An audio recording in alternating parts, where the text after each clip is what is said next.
Hey, I've got some tips for you for your online sessions in Zoom. When we created the other modules, they were with GoToWebinar in mind. But since you're doing Zoom, it's a little bit of a different platform. It's made for meetings. So I got some tips that I think will help you make it even better. Okay, so check it out. Talk to me if you have questions. Hey, how you doing? Hi, colleagues. I am actually doing this because the idea came from a buddy of mine who works for a corporation as a trainer. Actually, she manages a department, and she was just struggling. Her and her team are struggling with how to translate face-to-face content online. And so I thought, oh my gosh, that's a common thing right now because that's our new world, right? So I brainstormed with her and she said, you know what would help me is if you would put this in a video, these tips in a video for me. And I did it. And she was like, this is so helpful. And she loved it and blah, blah, blah, blah. So I thought I'll do it for you guys because, I have been doing online for a long time, long online training I created the Girl Scout online system, I think 6 years ago, maybe 6 or 7 years ago. And I have figured it out and I've perfected it, and it took time. So I want to tell you, it's going to take time for you to get your boogie with Girl Scout training online.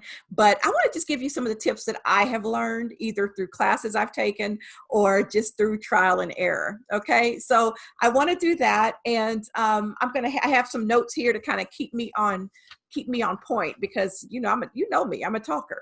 So let me just really quickly go through this. And if we want to meet, let me know and I'll meet with you guys and we can brainstorm and kind of play around with some practical applications of all this. Does that sound good? Can't hear me, but anyway, um, let's go ahead and get started. The first thing that I did want to talk to you about, and I did have an opportunity to actually view a online version of the Daisy training, and I was so grateful to have that opportunity. Thank you for letting me kind of sit in.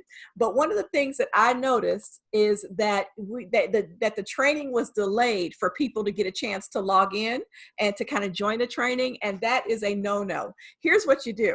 You first of all, you don't want to do that because you're going to tick off the people who likely came on time. You'll have a little bit of a second where they're going to get, you know, ticked off because they came on time. So why should they have to wait, right? So you definitely don't want to make them pause by having them wait for people who were late. Okay, for whatever reason that were late. But here's what I suggest for you to do, and I do it myself, is have some kind of a dummy activity. And I know it sounds mean to call it a dummy activity, but have some kind of an activity that you keep them engaged while they're waiting. So they really don't know that they are waiting. Does that make sense? So I think like a really light activity to relax them, to kind of chill them out a little bit. It could be a simple question, not a Girl Scout related. You want to do that kind of thing when you're with them. So it could be something like, what relaxes you? Or what causes you to chill? Or what do you do to decompress? Or something, I don't know. It could be as simple as, what's your favorite donut?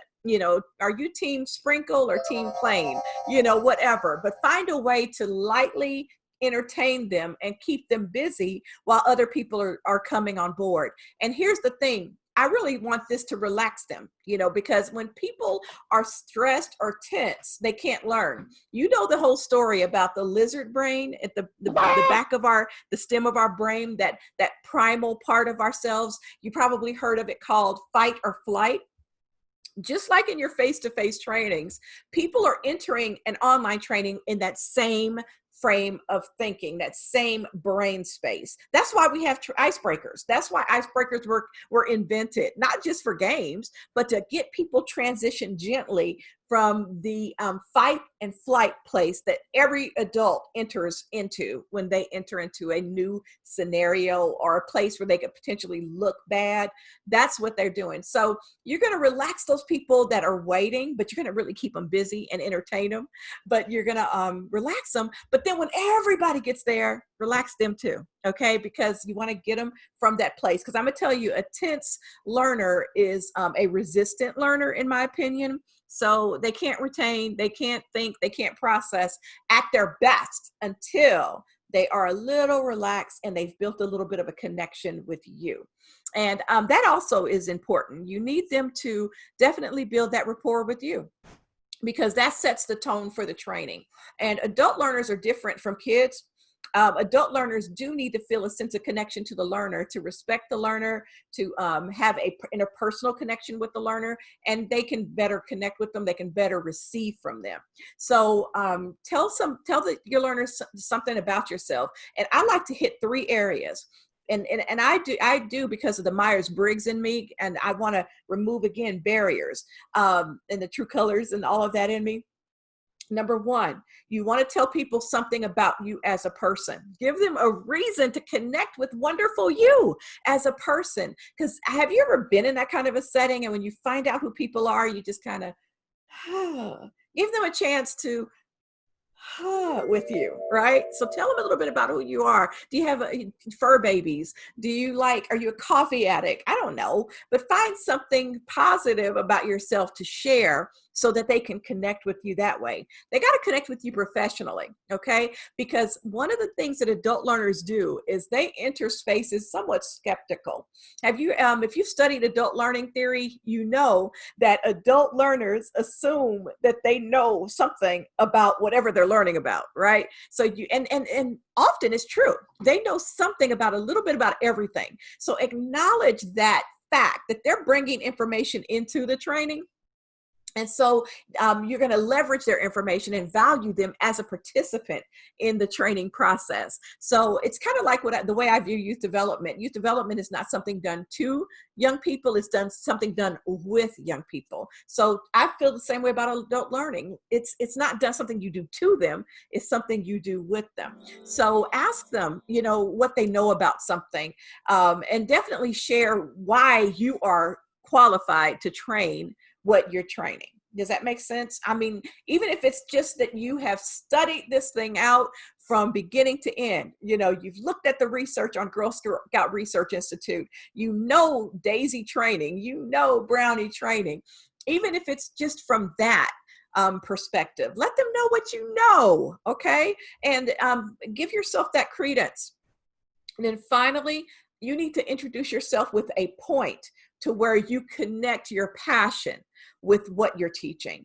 And really, for me, this is where I kind of sell Girl Scouts, to be honest.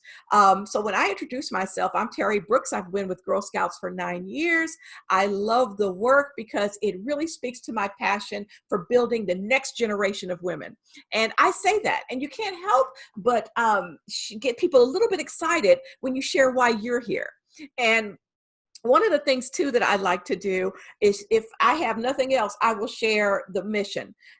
I really love the mission of Girl Scouts to build girls of courage, confidence, and character who make the world a better place. Who can't get excited about that? You're going to pique their excitement with, if nothing else, the mission statement. So if you can't think of any other passion reason you're here, bring up the mission statement, and you will pique their interest, and you will pique their excitement and their own passion. I say it's something wrong with people that can't get excited about our mission statement. There's something wrong with them. Okay. So do a quickie introduction of who you are with the purpose of setting them at ease and giving them a reason and a way to connect with you, and get them out of the brain space of fight or flight or protective sphere. Okay. Then I want you to definitely bring your most excited self. Okay. Can you please bring your most excited self to the training environment? So that means sometimes you have to fake it. Do you know, I broke my foot a while ago, and I was it was so hard for me to be excited about the training I was doing. Very often my foot was up in the air and it was pain and hurting. Some of you guys remember when I was hobbling around on that scooter, and I used it as a learning opportunity for the training. I actually told the volunteers, there are going to be some days where you're going to have a rough day, and you're going to have to go to your Girl Scout troop, and these girls are going to be so excited and all this energy, and you've had a horrible day. The truth is that's when you use your leadership personal leadership skills, and you turn the switch. Okay. So I used to use in my new leader trainings when my foot was broke, I would always say, and it was usually in the middle of the training when I hit that point, I would say, I honestly am in intense pain, and my foot is in a cast as I'm teaching this training, but I bet you didn't know. And they would always chat, no, we didn't know. Oh my gosh. Here's the lesson though. The lesson is, I brought my best Girl Scout energy to this because I'm passionate about Girl Scouts. Girl Scouts means something to me. And that's what you need to channel for your online training.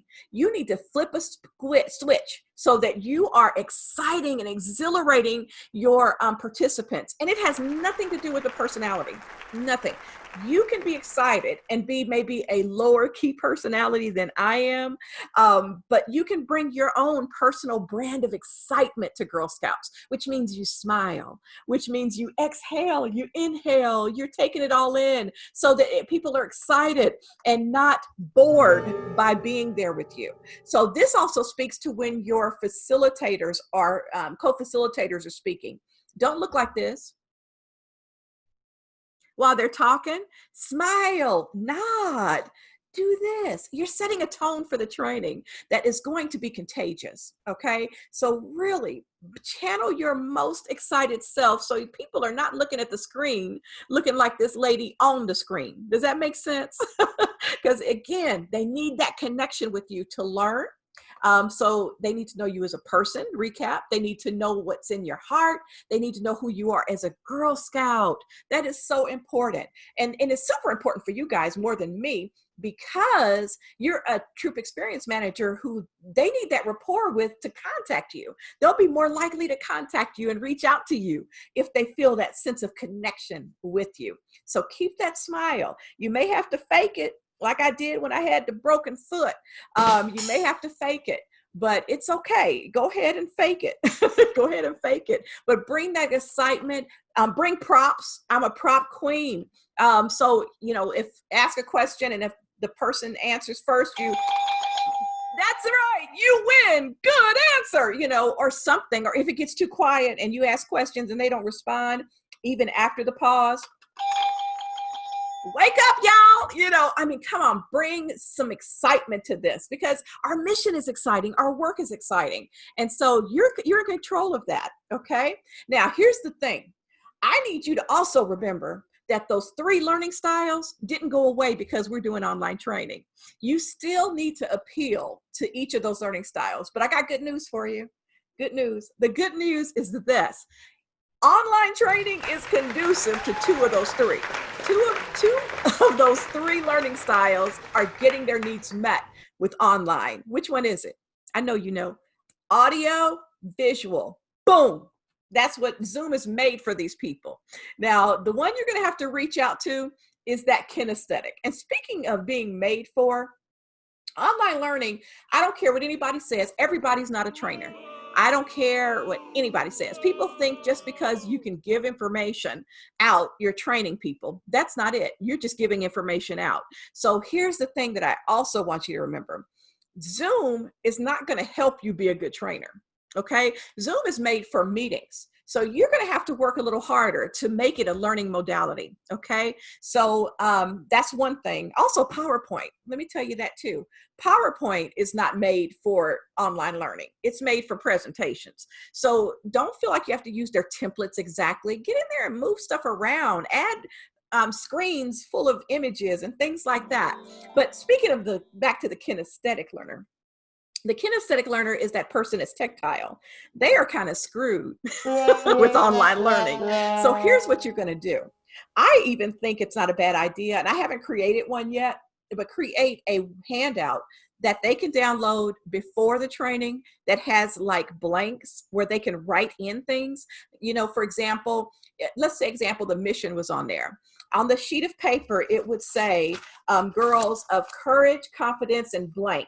Get it? So something for them to do, but they need to write. But I would give them verbal, intentional permission to look away from the screen and write and doodle and do whatever it is that they need to do to help themselves learn. And you have to give them permission, because again, online learning is still, even before this happened, it's not a very mature mode of learning. It's fairly new.